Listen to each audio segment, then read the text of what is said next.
cuntooyinka kiciya kacsiga.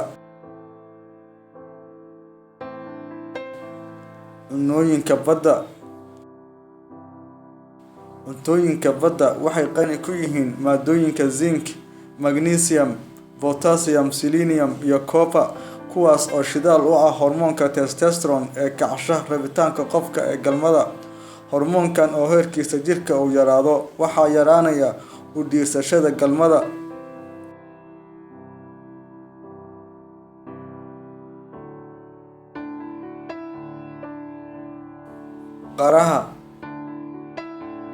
Qaraha waxaa ku jira maadooyinka citrulline oo furfura daloolada xididka si wareegga dhiiggu uu u siyaado. Tanina waxay siyaadinaysaa inuu dhiig badani uu gaaro xubinka taranka, kadibna kugu beeraysa rabitaan galmo.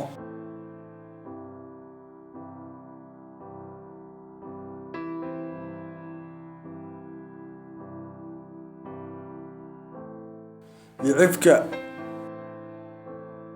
qarniyadii hore, ilbaxnimadii laga sameeyay galmada ayaa ahayd in dhibka loo isticmaali jiray kicinta xasarada galmada iyo in gabayo la isugu tirin jiray.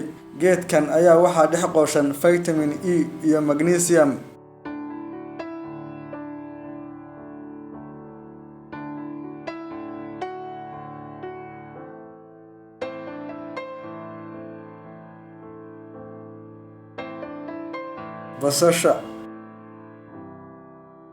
Basashu waxay khafiifisaa dhiigga si uu socdaalkiisa u sahlanaado. Dhiigga khafiifka ah ayaa sahlan inuu sameeyo wareegga dhiigga ee caafimaad qabka ah, taasoo keenaysa in xubinka taranka uu helo dhiiggii uu u baahnaa.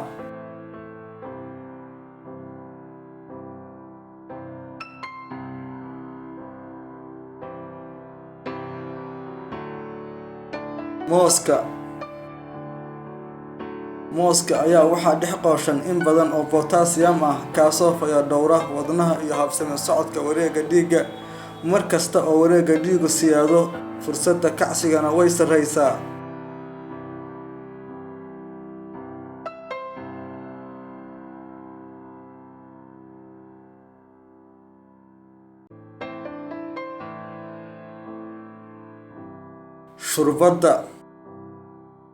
Shurbadda ayaa sidoo kale kicisa hormoonka testosterone, kaasoo siyaadinaya rabitaanka galmada. Shurbaddu waxay sidoo kale siyaadisaa awoodda xubinka taranka ee ragga.